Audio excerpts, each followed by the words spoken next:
எப்பவுமே தேர்தல் அப்படின்னு சொன்னா வேட்பாளர்கள் லிஸ்ட் யார் யார் வரப்போறா அப்படிங்கிறது ரொம்ப முக்கியத்துவம் வாய்ந்ததாக இருக்கும். அது போன்று இந்த நாடாளுமன்ற தேர்தல்லையும் ஸ்டார் வேட்பாளர்கள் யார், நட்சத்திர வேட்பாளர்கள் யார் அப்படிங்கிற ஒரு எதிர்பார்ப்பு இருந்தது. இப்போது அந்த வேட்பாளர்களும் களத்தில் பிரச்சாரம் பண்ணிட்டு இருக்கிறாங்க. அவங்க அப்படி பார்க்கும்போது அந்த வேட்பாளர்கள் அப்படிங்கிறதும் அவர்களுடைய தொகுதியும் முக்கியத்துவம் பெறுகிறது. அதை பற்றி தான் நம்ம விரிவாக பேச இருக்கிறோம்.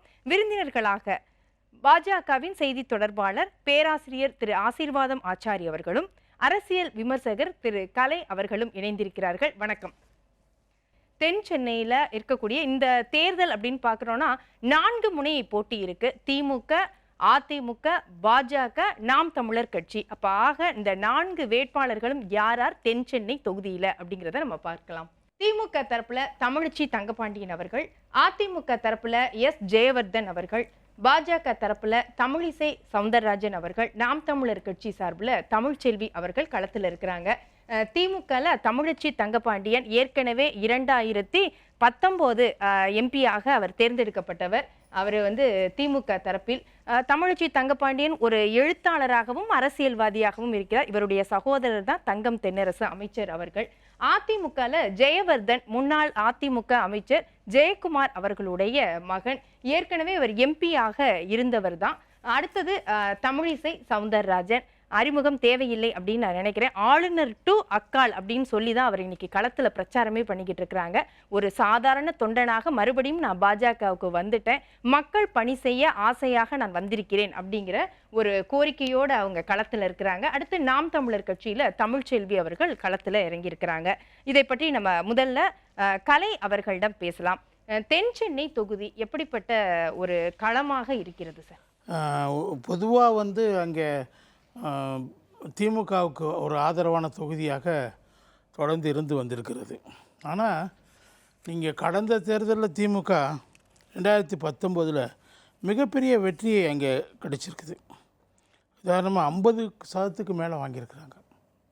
கிட்டத்தட்ட அவங்களுக்கு ப்ளஸ் அதுக்கு முந்தைய தேர்தல் 2014 ஒப்பிட்டா 21% மேலே அவங்களுக்கு கூடுதல் வாக்கு கிடைச்சிருக்குது. அதிமுக அங்கே 26.9% தான் வாங்கியிருக்காங்க.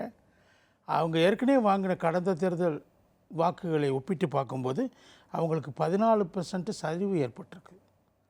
இந்த 2019 தேர்தல் ஒரு வாட்டர் ஷெட்டாக இருக்க முடியாது. அது என்ன, இப்போ இந்திரா காந்தி அம்மையார் இறந்தப்போ, ராஜீவ் அவர்கள் இறந்தப்போ எப்படி ஒரு அலை வீசிச்சோ அது மாதிரி ஒரு சுனாமி அலை வீசியிருக்கு. 2010 தமிழ்நாடு முழுக்க வீசியிருக்குது. அது அந்த அலையை வைத்து அதே மாதிரி எப்பயுமே இருக்குன்னு சொல்ல முடியாதுன்னு நினைக்கிறேன். அந்த அலை எதனால் வந்துச்சு எனக்கு புரியலை. நான் கொஞ்சம் யோசித்து பார்த்தா பாஜக 2014 ஆட்சிக்கு வர்றாங்க. ஏராளமான எதிர்பார்ப்பு மக்களிடையே இருக்குது. அவங்க பார்ட்டி வித் டிஃபரன்ஸ் சொன்னாங்க. ஆனால் அவங்க 2009 அவங்க அவங்க எதிர்பார்ப்புகள்லாம் ஏமாற்றமாக மாறிடுச்சு நான் நினைக்கிறேன். 2019 அதுதான் இந்த மாதிரி ஒரு பெரிய ஒரு அலை அடிச்சிருக்கு. ஆனா இது தமிழ்நாட்டை பொறுத்த வரைக்கும் நம்ம தமிழ்நாட்டில் இருக்கக்கூடிய திமுக அதிமுக அப்படிங்கிறத நம்ம முக்கியமா கருத்துல கொள்ள வேண்டியதா இருக்குல்ல. ஏன்னா நாடாளுமன்ற தேர்தலையும் சட்டமன்ற தேர்தலையும் பிரித்து பார்க்கக்கூடியவர்கள் தமிழ்நாட்டு மக்கள் அப்படிங்கிறது எல்லாருக்கும் தெரியும்.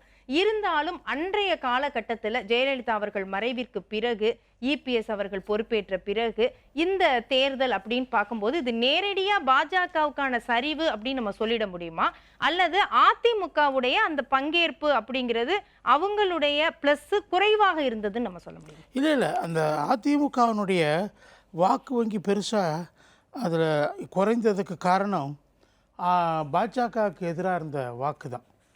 அதுதான் அதிமுகவையும் பாதிச்சிருக்குது. ஏன்னா சட்டமன்ற தேர்தலில் இதே தொகுதியில் விருகம்பாக்கம், சைதை, டி நகர், மயிலாப்பூர், வேளச்சேரி, சோழிங்கநல்லூர் இந்த 6 தொகுதிகள் வருது. அங்கே அதிமுகவோட பெர்ஃபார்மன்ஸ் நல்லா இருக்கே, அது மோசமாக இல்லையா? டி நகரில் அவங்க ஜெயிச்சிருக்கிறாங்க. இது மாதிரி பெரிய அளவுக்கு தோத்தா கூட க்ளோஸ் செகண்டாக வந்திருக்கிறாங்க. மார்ஜின் ஆஃப் ஓட்ஸ் ரொம்ப பெரிய அளவுக்கு இல்லை. ஸோ அது அப்பையும் பாஜகவோட கூட்டணி இருந்தாலும் அப்போ எடப்பாடி அவர்களே அதிமுக முதல்வராக முன்வைத்து நடந்ததுனால அதில் வேறு மாதிரி ரிசல்ட் வந்திருக்கேன். நீங்கள் டோட்டலாக பார்த்தீங்கன்னா கூட இந்த தொகுதியை விட்டுட்டு மொத்தமாக தமிழ்நாடு முழுக்க பார்த்தா கூட மோடி அவர்களை பிரதமராக முன்னிலைப்படுத்தி நடந்த நாடாளுமன்ற தேர்தல் 2019 அதிமுகவுக்கு வாக்கு சரிவு பெருசளவு ஏற்பட்டுச்சு. அவங்க 22% கீழே இறங்கிட்டாங்க. ஆனால் சட்டமன்ற தேர்தலில் எடப்பாடி அவர்களை முன்னிலைப்படுத்தி நடந்த தேர்தல், இது ஜெயலலிதா இறந்த பிறகு தான் நடந்த தேர்தலில் அவங்க கிட்டத்தட்ட 34% வாங்கியிருக்காங்களே. அவங்க வாக்கு வங்கியை தக்க வச்சுருக்காங்களே. அதனால் அதுவும் 10 ஆண்டுகள் ஆட்சிக்கு பின்னாடி. ஆனா 2009லயும் 2014லயும் அதிமுக இந்த தொகுதியில் வந்திருக்கிறாங்க. இதே தொகுதியில் 2019ல மட்டும்தான் உங்களுக்கு திமுக வர்றாங்க. 2019 ஒரு சுனாமிங்க. எனக்கு தெரிஞ்சு அது பாஜகவுக்கு எதிராக அடித்த மிகப்பெரிய சுனாமி. அதில் கூட சேர்ந்த கட்சிகள்லாம் காணாமல் போயிட்டாங்க. சரி, இந்த முறை அப்படின்னு பார்க்கும்போது எப்படி இருக்கிறது சார்? இந்த முறை வேட்பாளர்களும் கூடவே தமிழிசை சவுந்தரராஜன் அவர்களும் இந்த களத்தில் இறங்கியிருக்கிறாங்க. தென் சென்னையில் தமிழிசை சவுந்தரராஜன் இறங்கியிருக்காங்க. அவங்க கவர்னர் பதவியை விட்டுட்டு தியாகம் செஞ்சுட்டு இங்கே வந்து இறங்கியிருக்கிறாங்க. அது அவங்க ஒரு நம்பிக்கை இருக்குது அவங்களுக்கு. பட்டு நிலைமையை பார்த்தா அந்த நம்பிக்கை பொய்க்கும் தான் தெரியுது. ஏன்னா ஓரளவுக்கு பாஜகவுக்கு 2014 கூட அவங்க தேசிய ஜனநாயக கூட்டணிங்கிற தலைமையில் அதிமுக அல்லாத ஒரு கூட்டணி உருவாக்கியிருந்தாங்க. தேமுதிக பாமகலாம் அதில் இருந்தாங்க. அப்போ வந்து 24.57% வாங்கியிருக்காங்க இதே தொகுதி தென் சென்னையில். ஆனால் அந்த 24.57ல் அப்போ தேமுதிக பலமாக இருந்துச்சு. அவங்களுக்கு கிட்டத்தட்ட 8% 10% வாக்கு வங்கி இருந்துச்சு. அதை கழிச்சுட்டா என்ன இருக்குது? இப்போ பாமகவுடைய வாக்கு வங்கி மற்ற வாக்கு வங்கியெல்லாம் கழிச்சாச்சுன்னா ஒரு 10% தான் பாஜகவுக்கு தேரும். நான் 10-12% தான் தேரும். அதாவது நமக்கு இருக்கிறது தான் அந்த ஒரு முக்கியமான விஷயம். அதே மாதிரி அதுக்கு முன்னாடி நீங்கள் டிஎம்டிகே தனியாக நின்னப்போ அந்த டயத்தில் பார்த்தீங்கன்னா அவங்க 9.24% வாங்கியிருக்காங்க. பிஜேபி 5.9% தான் வாங்கியிருக்காங்க தனியாக நிற்கும் போது. 2009 சொல்கிறேன். ஸோ தனியாக நிற்கும்போது என்ன ஆகுது? இந்த 24.57 என்ற பாஜகவுடைய வாக்கு வங்கி எப்படி பிரியுதுன்னா தேமுதிகவுக்கு 9.24 போயிடுது, பாஜகவுக்கு 5.9 தான் இருக்குது. இதே தென் சென்னையில். ஸோ தென் சென்னை தங்களுடைய பலமான தொகுதின்னு சொல்கிறாங்க அவங்க. பட்டு இதெல்லாம் அத்தைக்கு திராவிட கட்சிகளுடன் அந்த கூட்டணி இருக்கும்போது வாக்கு சதவீதம் ஏறுதுங்கிறீங்களா? திராவிட கட்சிகளோட இல்லாட்டி பாமக தேமுதிகோட 2014 நடந்த கூட்டணி அது ஓரளவுக்கு சக்ஸஸ்ஃபுல்லாக இருந்துச்சுங்கிறது உண்மைதான். சரி. ஆனால் அதில் தேமுதிக பெரிய பங்கு வகிச்சிச்சு. அப்போ அந்த 2014 தேமுதிக அப்போ ஒரு பலமாக இருந்துச்சு. இல்லை இன்றைக்கி இருக்கிற தேமுதிக அன்னைக்கு இல்லை. இப்போ இருக்க தேமுதிக தேய்ந்த திமுக, அது வேறு விஷயம். ஏன்னா அதிமுக கொடுத்துருக்காங்களே சார் 5 தொகுதிகள் 5 தொகுதி கொடுத்துருக்குறாங்க. அந்த திரும்பவும் வந்து ரிவைவ் ஆகுறாங்களான்னு பார்க்கணும். ஏன்னா விஜயகாந்த் மரணத்துக்கு வந்த கூட்டத்தை பார்த்தா தமிழ்நாட்டில் பெரிய தலைவர்களில் ஒருத்தராக அவர் கன்சிடர் பண்ண வேண்டி இருக்குது. அது எல்லாமே வாக்குகளா மாறுமா? அது எல்லாமே மாறாட்டியாலும் ஓரளவு 50% ஓட்டுகள் மாறினா கூட வந்தவங்களில் 50% தேமுதிகவுக்கு ஆதரவாளர்களாக மாறினா கூட அது பெரிய பெர்சன்டேஜாக தான் இருக்கும். அவங்க பழைய பெர்சன்டேஜ் ரீட்டைன் பண்ண முடியாட்டாலும் ஒரு 5% 6%க்கு வர்றதுக்கு வாய்ப்பு இருக்குதுன்னு நான் நினைக்கிறேன். அதே பெரிய விஷயம். அதுக்கு அவங்களுக்கு இந்த தேர்தலில் அதுவும் it is to be proved. அந்த வாக்குகள்லாம் ஜெயவர்தனுக்கு வர்றதுக்கு வாய்ப்புகள் இருக்கா? தேமுதிக வாக்குகள் அவங்களுக்கு ஜெயவர்தனுக்கு தானே வரும். இன்னொன்று கம்யூனிட்டி வைஸ் பார்த்தாலும் மீனவர்கள் அதிகமாக இருக்கக்கூடிய ஒரு கணிசமாக இருக்கக்கூடிய ஒரு தொகுதி இல்லை அது. அந்த விஷயம் இருக்குது. அதனால் அது ஜெயவர்தனுக்கு அது ஒரு ப்ளஸ்ன்னு நினைக்கிறேன் நான். ஏற்கனவே அவர் எம்பியாக இருந்தவர் 2000 தனியாக நின்னே அதிமுக ஜெயிச்சு அடாது. அதனால் அவங்களுக்கு அங்கே ஒரு ப்ளஸ் இருக்குதுன்னு நான் நினைக்கிறேன். தமிழிசைக்கு பழைய அந்த அந்த 2019 எப்பயுமே கணக்கில் வச்சுக்கூடாங்கிறேன் நான்.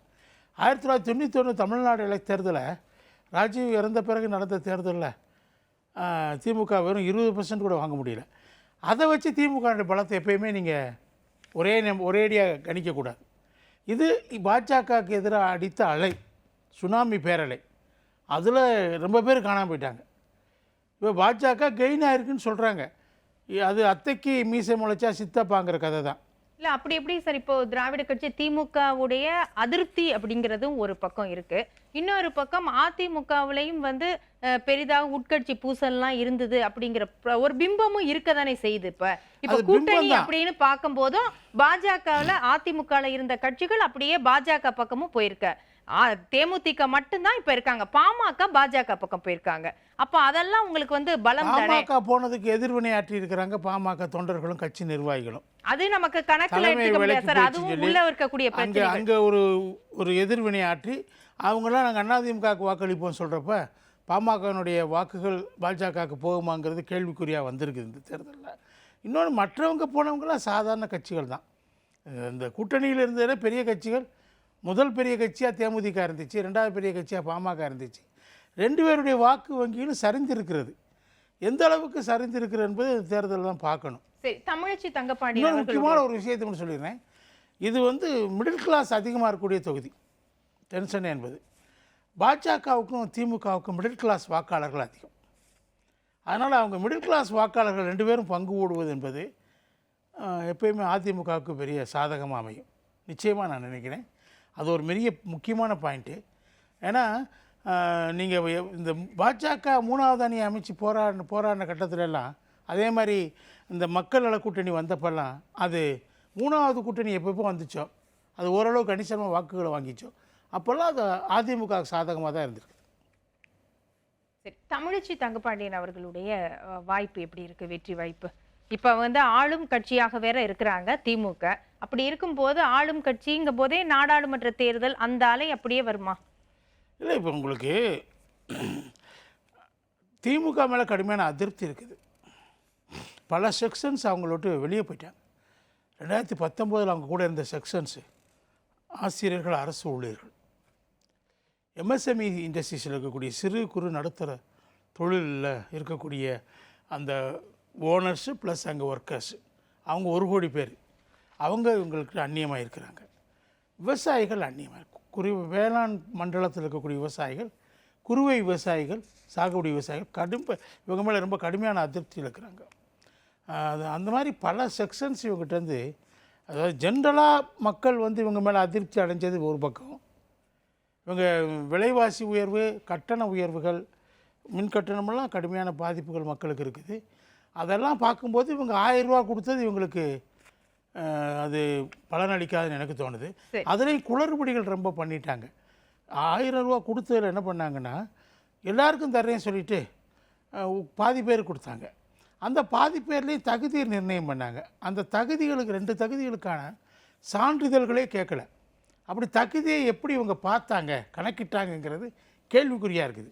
தகுதியை சொன்னாங்களே தகுதியை பார்க்க முடியாது. ஏன்னா நீங்கள் சான்றிதழ்களை கேட்காதப்ப யாராரு ஆளுங்கட்சிக்காரங்க சொல்கிறாங்க அவங்களுக்கெல்லாம் கொடுத்துருக்குறாங்க.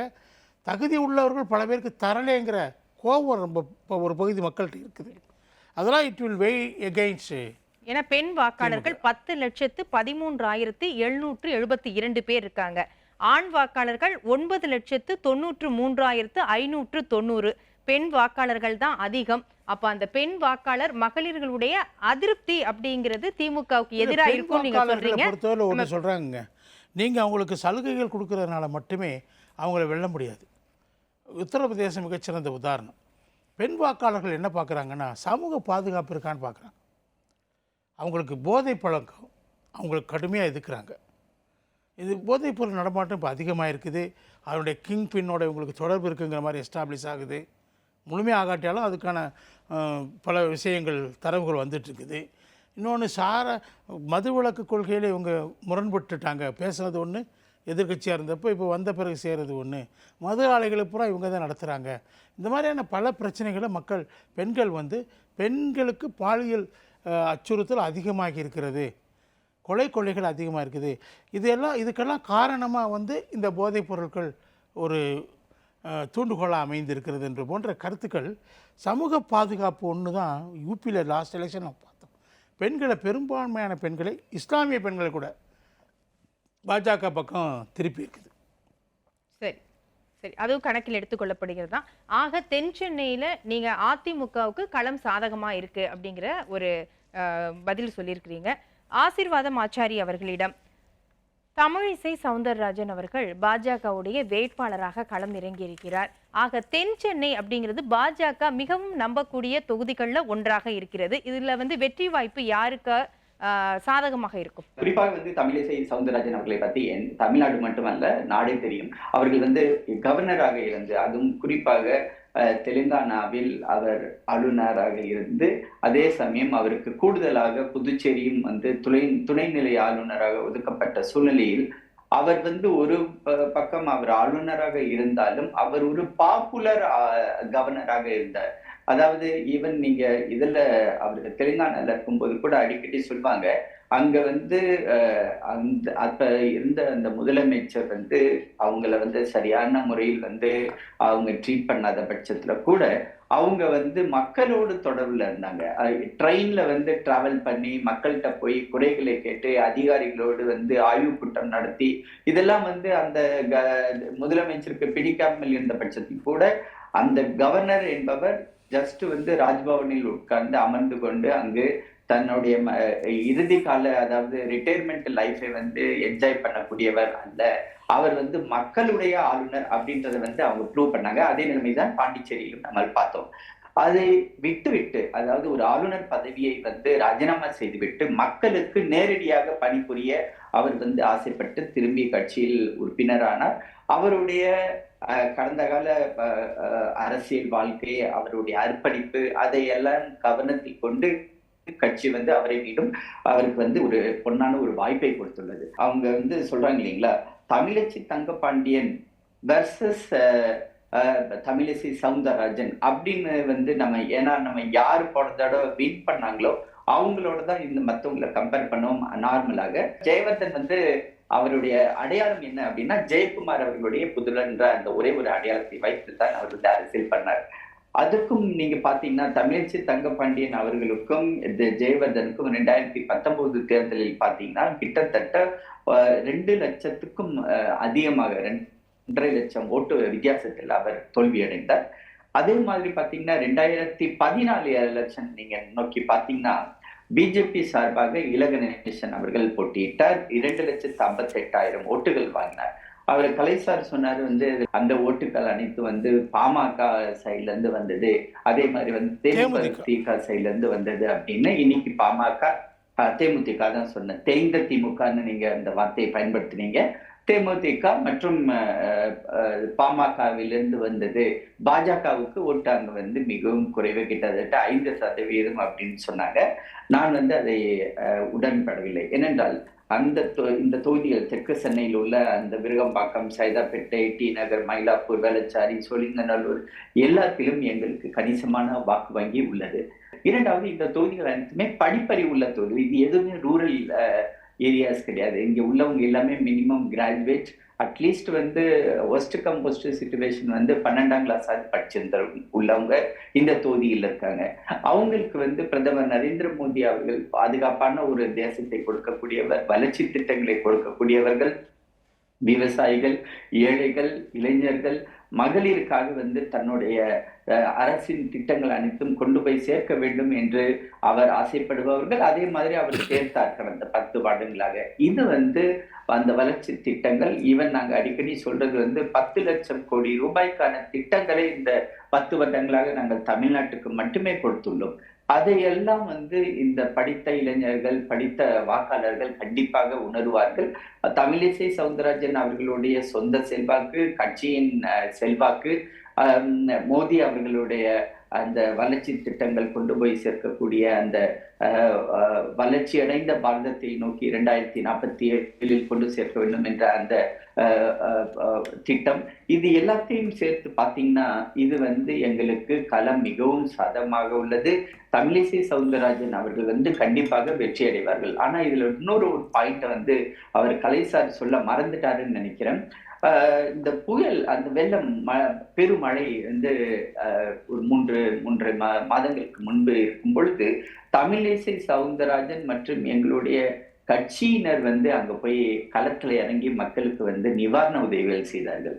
ஆனா அதற்காக தேர்ந்தெடுக்கப்பட்ட தமிழச்சி தங்கப்பாண்டியன் அவர்கள் அங்கு எதுவுமே செய்யல. அந்த குறை வந்து மக்கள்கிட்ட உள்ளது. அவர் வந்து கிட்டத்தட்ட ஒரு 10 நாட்களுக்கு பிறகுதான் வந்து அந்த களத்துல வந்து, அதுவும் ஒரு சில ஏரியாக்கள்ல வந்து அவர் வந்து நிவாரண பணிகளை செய்யற மாதிரி செஞ்சு அது வந்து டிவிலையும் அவங்கள்ட்ட டிவி சேனல்ஸ் இருக்குது. அதனால அந்த டிவி சேனல் மூலமாகவும் போட்டோ மூலமாகவும் பத்திரிகைகள் வந்து வெளியிட வைத்தாரே ஒழிய களத்தில் வேலை செய்தது எங்களுடைய கட்சியினர், குறிப்பாக கருணாகராஜன் அவர்கள் மற்றும் சூர்யா போன்ற இளைஞர்கள், எங்களுடைய கட்சியினருடைய தொண்டர்கள், அவங்க காளிதாஸ், அவங்கள மாதிரியான ஆட்கள் அங்க போய் மக்களோடு மக்களாக வாழ்ந்தார்கள். கிட்டத்தட்ட இல்ல இது வந்து ஒரு மாசம் வந்து சார், இது வந்து மாநில கட்சிகளும் சரி, இப்ப திமுக ஆளும் தரப்புல இருக்கும்போது அங்க அதிருப்தி இருந்தது. அதுல வந்து இறங்கி உடனே பணி செய்யலன்னு. மற்றபடி கட்சிகள் வந்து செய்யறதா இருக்கட்டும், தன்னார்வலர்கள் செய்யறதா இருக்கட்டும், இது இருக்கட்டும். ஆனா இதெல்லாமே உங்களுக்கு சாதகமா மாறிடுமா? இன்னைக்கு அதே வெள்ள நிவாரண தொகை எங்களுக்கு வழங்கல, எங்களுக்கு வந்து எந்த நிவாரணமும் வரல அப்படிங்கிற ஒரு கோஷத்தை தான் திமுக தரப்புல இருந்து எடுத்து வைக்கிறாங்க. அப்போ உங்களுக்கு வந்து வெறும் தமிழிசை சவுந்தரராஜன் அவர்களுடைய சொந்த செல்வாக்கு, மோடி அவர்களுடைய திட்டங்கள், இதெல்லாம் மட்டும், இங்க அண்ணாமலை அவர்களுடைய எண்மண் எண் மக்கள் யாத்திரை, இதெல்லாம் மட்டுமே வெற்றியை தரக்கூடிய ஒரு ஃபேக்டர்ஸ் தான் அமைஞ்சிருமா? இல்ல, இதுல வந்து நீங்க சொல்றீங்க இல்லைங்களா, வெள்ள நிவாரணத்துக்குரிய பணம் கொடுக்கவில்லைன்னு உங்களுக்கு தெரியும் நினைக்கிறேன். ராணுவ அமைச்சர் திரு ராஜ்நாத் சிங்ஜி அவர்கள் வந்து டெல்லியிலிருந்து வந்து சென்னைக்கு வரும்பொழுது உடனடியாக அவர் வந்து சென்னையில் அந்த மீட்டிங்கில் நடந்து கொண்டிருக்க அதே தருணத்தில் டெல்லியில் வந்து மத்திய உள்துறை அமைச்சர் அந்த நிவாரண நிதியில் குறிப்பாக அந்த கட்டமைப்பு வசதிகளை மேம்படுத்துவதற்காக அந்த ஒரு போஸ்டர் டிசாஸ்டர் மேனேஜ்மெண்ட்ல ஒரு போர்ஷன், அதுக்காக 450 கோடி ரூபாய்க்கு ஒரு ஆணையை டெல்லியிலிருந்து அவர் பிறப்பித்து 1 மணி நேரத்திற்குள் அந்த ஆணைகளை சென்னையை கொண்டு போய் சேர்த்தோம். ஏனென்றால் அந்த சமயத்துல எதிர்பாராம அப்படி ஒன்று நடந்துச்சு. இது இன்னொரு தடவை நடக்க விடாம பார்த்துக்க வேண்டியது வந்து அரசின் கடமை. மத்திய அரசு வந்து தன்னுடைய கடமையை சரியாகவே செய்தது, மாநில அரசு அதில் அரசியல் செய்தது. அது மக்கள் அனைவருக்குமே தெரியும். திமுகவுக்கும் மற்றவர்களுக்கும் களம் வந்து நெகட்டிவாக உள்ளது. எதிர்மறையாக இருக்கும் பட்சத்தில் மக்கள் வந்து எங்களுக்காக ஓட்டு போடக்கூடிய வாய்ப்பு மிகவும் அதிகமாக உள்ளது. அதிலும் குறிப்பாக மகளிருக்குரிய ஓட்டு, இங்க நீங்க சொன்னீங்க இல்லைங்களா, அந்த டேட்டாவை பார்த்தீங்கன்னாலே மகளிர் அதிகமாக இருக்கிறார்கள். கிட்டத்தட்ட மொத்தம் 19 லட்சம் வாக்குகள் இருக்கும் பொழுது ஈவன் அதில் வந்து 70% கூட போல் ஆனிச்சுன்னு வச்சுக்கோங்களேன். அதுல பெண்கள் தான் அதிகமா வந்து வாக்களிப்பார்கள். ஏன்னா அது எல்லா தொகுதிகளிலும் நாம் பார்க்கக்கூடிய ஒரு நிலைமைதான். பெண்கள் வாக்களிக்கும் போது அது கண்டிப்பாக தமிழிசை சவுந்தரராஜன் அக்கா என்று அன்போடு அழைக்கப்படுகிறார். அவருக்குத்தான் அந்த வாக்கு அளிக்கப்படும் என்று எங்களுக்கு முழு நம்பிக்கை உள்ளது. சரி, நாம் தமிழருக்கு சுருக்கமாக கலையவர்கள்ட்ட, நாம் தமிழர் சார்பில் நான் தமிழ்ச்செல்வி அவர்கள் நிற்கிறாங்க. இப்ப அதை எப்படி நம்ம எடுத்துக்கிறது? இந்த களத்துல திமுக, பாஜக, அதிமுக மும்முனை போட்டி தான் அப்படிங்கிறத நம்ம உறுதிப்படுத்த முடியுமா? எனக்கு பொறுத்தவரை திமுகவுக்கும் அதிமுகவுக்கு மட்டும்தான் போட்டி, பாஜகவோட போட்டியில் இல்லை. நான் அவங்களுக்கு மதிப்பிடுறது வந்து என்னை பொறுத்தவரை மேக்ஸிமம் ஒரு 5 to 6% தான். நாம் தமிழர் ஏற்கனவே 5% வாங்கியிருக்கிறாங்க. கமலஹாசன் அது வந்து இப்போ கடந்த தேர்தல் தனியாக நின்று 12% வாங்கியிருக்காங்க. பட் அப்போ அவர் வந்து திமுகவுக்கும் அதிமுக ஊழல் கட்சிகளுக்கு எதிராக நான் இருக்கிறேன்னு சொன்னார். இப்போ ஊழல் கட்சிகளோடு அவர் சமரசம் செஞ்சுக்கிட்டார். அதனால் அந்த 12% இப்போ யாருக்கும் இல்லை, வியூகம் சொல்லிட்டார். அது அந்த வியூகம் லாபம் எதோ சொல்கிறாரு, அது அவருக்கே புரியுமான்னு தெரியல, நமக்கு புரியலை. எதுவும் அவர் பேசுகிறது யாருக்குமே புரியுதில்லை. ஏதோ அவங்க கட்சிக்காரனுக்காக புரிஞ்சால் சரி. அது அவர் வந்து அந்த 12% இப்போ யாருக்கு போகும், ஊழலுக்கு எதிரானா அது யாருக்கு போகுங்கிறது தான் கொஸ்டின். நாம் தமிழர் இன்னும் கொஞ்சம் ஊழலுக்கு எதிரா அப்படின்னு பாஜக தானே அந்த முழக்கத்தை வைக்கிறாங்க. இப்போ இருக்கக்கூடிய திராவிட கட்சிகள் ஊழல்ல தான் ஊறி கிடக்கிறாங்க. பாஜகவும் ஊழலுக்கு அப்பாற்பட்டது இல்லைங்கிறதானே. உதாரணமாக நான் ஒன்று சொல்ல மறந்துட்டேன். இந்த பாஜக கூட்டணி கட்சிகள் ஆதரவு இந்த தொகுதியில் அவங்களுக்கு ஒன்றும் வாக்கு வங்கி கிடையாது. இவங்களுக்கு ஒரு ஆதரவு கிடைக்கிறதுக்கு வாய்ப்பே கிடையாது. இவங்க சொந்த காலில் நிற்கிற மாதிரி தான் அர்த்தம். பாமக அவங்களாம் பெருசாக ஒன்றும் இல்லை. தேமுதிக ஓரளவுக்கு இருப்பாங்க. மழை வெள்ளத்தை சொன்னார், நல்லது அவர் எனக்கு எடுத்து கொடுத்துட்டாரு. நான் வேணான்னு சொல்லி தான் விட்டேன். அதில் வந்து 2 பேருமே தவறு செஞ்சுருக்காங்கல்ல. திமுக வந்து வடிகால்களை நாங்கள் சரியாக அமைச்சோன்னு சொல்லியிருந்தாங்க. 90% முடிஞ்சிச்சுன்னு ஒருத்தர் சொன்னார், 95% சொல்லி மேயர் சொன்னாங்க. இறுதியாக முடிவாக என்ன சொன்னார் முதல்வர்? 100% முடிச்சாச்சு சொன்னார். இப்போ தான் குழி தோண்டிட்டு இருக்கிறாங்க. 9 மண்டலங்களில் 2000 கோடிக்கு மேலே இப்போ பணத்தை ஒதுக்கி அதுக்கு ஒரு மீட்டிங்கு போட்டு இப்போ குழி தோண்டி இப்போ கால்வாய் வெட்டிட்டு இருக்கிறாங்க. அப்போ மக்கள் பார்க்க மாட்டாங்களா? 4000 கோடி அன்றைக்கே செலவு பண்ணிங்கிறீங்க, ஒன்றும் நடக்கலை. இப்போ தான் நடக்க 9 மண்டலங்கள் வேலை செய்கிறீங்க. இந்த கொஸ்டின் வரும்ல, சென்னையில் மழைநீர் வழியாததுக்கு காரணம் இந்த தொகுதியிலையும் குறைகள் அப்படின்னு பார்த்தா பல்வேறு பகுதிகளில் எஸ்டிஆர்எஃப் ஃபண்டு தான் அவர் சொல்கிறார். என்டிஆர்எஃப் ஃபண்டு ஒன்றும் தரல. எஸ்டிஆர்எஃப் ஃபண்டுங்கிறது 400 சுற்றம் கொடுத்தது என்பது அது மாநில அரசுக்கு தர வேண்டிய பணம். அந்த ஒவ்வொரு ஆண்டும் தர வேண்டிய பணத்தில் கொடுத்தாங்க. என்டிஆர்எஃப் ஃபண்ட்லேருந்து ஒன்றும் தரலை. மத்திய அரசு எந்த பணமும் உதவி செய்யலைங்கிறது கோபம் மக்களுக்கு இருக்குது. இந்த மழை வெள்ளம் என்பது 2 பேர் மேலே கோபத்தை உண்டாக்கும், திமுக மேலே பாஜக மேலே. அது அதிமுகவுக்கு அனுகூலமாக முடியும். இந்த தொகுதியில் உள்ள குறைகள் அப்படின்னு பார்த்தோன்னா பல்வேறு பகுதிகளில் கழிவுநீர் கால்வாய்கள் அமைக்கப்படாமல் இருப்பதும், அமைக்கப்பட்ட கழிவுநீர் கால்வாய்களுக்கு இணைப்புகள் கொடுக்கப்படாமல் இருக்கிறதாகவும் பொதுமக்கள் வருத்தம் தெரிவிச்சிருக்கிறாங்க. அடுத்து ஒழுங்கற்ற சாலைகள் மற்றும் சாலைகள் விரிவுபடுத்தப்படாமல் இருக்குது அப்படிங்கிற ஒரு குற்றச்சாட்டையும் வைக்கிறாங்க. வேளச்சேரி பள்ளிக்கரணை பகுதிகளில் முடிவடையாமல் இருக்கக்கூடிய மழைநீர் வடிகால் வாய் பணிகள் அப்படிங்கிறதையும் குறிப்பிட்டு சொல்றாங்க. சிசிடிவிகள் அமைக்கப்பட்டு இருந்தும் தற்போது அவைகள் எந்த ஒரு பயன்பாட்டிலையும் இல்லை. ஆக பாதுகாப்பு என்பது கேள்விக்குறியாக இருக்கிறது என்பது இதுல அந்த தொகுதியில உள்ள முக்கிய குறைகளாக நம்ம பார்க்கலாம். ஆக மொத்தம் தென் சென்னை தொகுதியில திமுக தரப்பில் தமிழச்சி தங்கபாண்டியன், அதிமுக தரப்பில் ஜெயவர்தன், பாஜக தரப்பில் தமிழிசை சவுந்தரராஜன் இடையே ஒரு போட்டி, மும்முனை போட்டி நிலவுகிறது. நன்றி, வணக்கம். விருந்தினர்களுக்கும் நன்றி.